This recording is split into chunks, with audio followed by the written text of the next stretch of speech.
3 طلاقیں 3 ہوتی ہیں. تو ابھی میرے خلاف نا کچھ اہل حدیثوں کا آ گیا, کسی نے میرے خلاف مضمون لکھا, مفتی صاحب 3 طلاق کے مسئلے میں بھی بہت جذباتی ہو جاتے ہیں اور ان کے پاس علم نہیں ہے. اصل میں جب انسان کے پاس علم ہوتا ہے تو اعتدال ہوتا ہے. علم ہے تبھی کانفیڈنٹلی کہہ رہا ہوں کہ کخ بھی نہیں ہے, 3 طلاقوں کو ایک کہنے کی کوئی دلیل بولو نہیں. یہ جو مشہور حدیث پیش کی جاتی ہے نا, نبی کے دور میں 3 طلاقیں ایک ہوتی تھی, ایسی ہی حدیث متا کے بارے میں بھی ہے. جابر بن عبداللہ کہتے ہیں ہم نبی کے دور میں متا کر لیا کرتے تھے, عمر نے پابندی لگائی ہے. تو جو اس حدیث کا جواب ہے نا, وہی اس حدیث کا بھی وہی جواب. اور نبی کے دور میں ثابت ہے کہ 3 طلاقوں کو 3 مانا گیا ہے. اور ہمارے یہاں اہل حدیث حضرات جب ٹی وی پہ آتے ہیں تو حدیث کا ترجمہ بھی غلط کر رہے ہوتے ہیں. ایک مشہور اہل حدیث عالم ہے, جب ٹی وی میں ان سے سوال پوچھا گیا کہ 3 طلاقیں کتنی ہوتی ہیں, انہوں نے کہا صحیح مسلم کی حدیث ہے عبداللہ بن عباس سے کہ نبی کے دور میں ایک مجلس کی 3 طلاقیں ایک شمار ہوتی تھیں. میں نے کہا یہاں ڈنڈی مار دی انہوں نے, ایک مجلس کا لفظ اپنی طرف سے کیا کیا ہے, حدیث میں ایڈ کیا ہے. یہ کہیں بھی نہیں, حدیث میں علی طلاق ہے تو منسوخ حکم ہے. جیسے متا نبی کے دور میں ہوتا تھا لیکن نبی کے دور میں منسوخ ہو گیا تھا, جابر بن عبداللہ کو نہیں پتہ چلا. تو ایسے ہی نبی کے دور میں 3 طلاق ایک سمجھی جاتی تھی. نبی تھوڑی سمجھتے تھے, وہ صحابہ سمجھتے تھے جو زمانے جاہلیت کے حساب سے, کیونکہ زمانے جاہلیت میں 3 کو ایک سمجھا جاتا تھا. پھر اللہ نے اس حکم کو منسوخ کیا. یا پھر یہ حدیث رخصتی سے پہلے کے بارے میں ہے, کیونکہ دوسری حدیث میں آتا ہے قبل ان یدخلوها. اسی حدیث کی دوسری حدیث میں ہے کہ رخصتی سے پہلے 3 طلاقیں ایک سمجھی جاتی تھی. تو ایک حدیث دوسری حدیث کو ایکسپلین کر رہی ہے نا. ورنہ بخاری میں بھی ہے کہ 3 طلاقیں 3 ہوتی ہیں, قرآن میں بھی ہے 3 طلاق, قرآن میں تو 2 مقام پر ہے کہ 3 طلاقیں 3 ہوتی ہیں. تو یہ کانفیڈنٹلی ہم نے کہا ہے, ہم نے آپ کے ساتھ مذاق بولو نہیں کیا ہے, ایسا نہیں ہے کہ.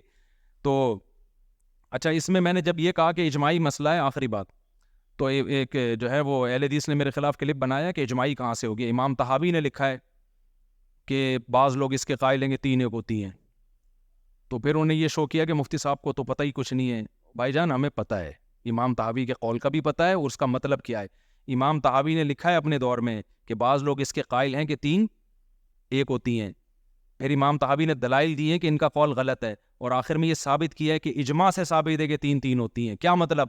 امام طحاوی سے پہلے اجماع تھا کہ 3 ہوتی ہیں. امام طحاوی کے وقت میں کچھ لوگ اس کے قائل ہوئے کہ 3 ایک ہوتی ہے. تو جب ایک دفعہ کسی مسئلے پر اجماع ہو چکا ہوتا ہے, اب اس کی مخالفت کالعدم ہوتی ہے شریعت میں. تو پہلے اجماع ہو چکا ہے صحابہ کے دور میں اس پہ. تو یہاں اہل حدیث اس مسئلے میں ٹو دا پوائنٹ بات کبھی نہیں کرتے. کبھی مفسرین کے حوالے لے آتے ہیں, کبھی فلاں کے حوالے, کبھی کہتے ہیں عبداللہ بن عباس سے 3 کو ایک کہنا بھی ثابت ہے. عبداللہ بن عباس سے قطعاً 3 طلاقوں کو ایک کہنا ثابت نہیں ہے. کوئی ہے تو ہمارے سامنے لے کر آؤ, ہم اس کا جواب دیں گے. تو کخ بھی نہیں ملتا اس میں. تو اس لیے, اور یہ جو امام طحاوی نے لکھا ہے نا کہ بعض لوگ اس کے قائل تھے کہ 3 ایک ہوتی ہیں, تو بعض سے اہل سنت بھی ہیں, کچھ شیعہ تو مراد نہیں ہے کہیں, کیونکہ شیعہ لوگ مانتے تھے, وہ شروع سے ہی ان کا یہ عقیدہ ہے کہ 3 ایک ہوتی ہیں, اور بعض نے کہا 3 ایک بھی نہیں ہوتی. یہ شیعہ لوگوں کا ہے, یہ اہل سنت والجماعت کا نہیں ہے. یہ اہل سنت والجماعت کیا 3 دے دی تو خلاص ختم. قرآن میں بھی ہے, حدیث میں بھی ہے.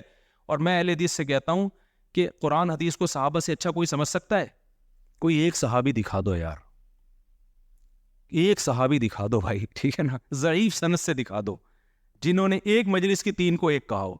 اور میں آپ کو بہت سارے دکھا سکتا ہوں جنہوں نے ایک مجلس کو کتنا کہا ہو, 3 کہا ہو, اور دلیل میں قرآن کی آیت پیش کی ہے انہوں نے, عمر لا کا حوالہ نہیں دیا. تو یہ 3 طلاقیں دے دے کے جو بیوی حلال کر رہے ہیں نا, یہ کانفیڈنٹلی کہہ رہا ہوں میں, مذاق کے موڈ میں بالکل بھی نہیں.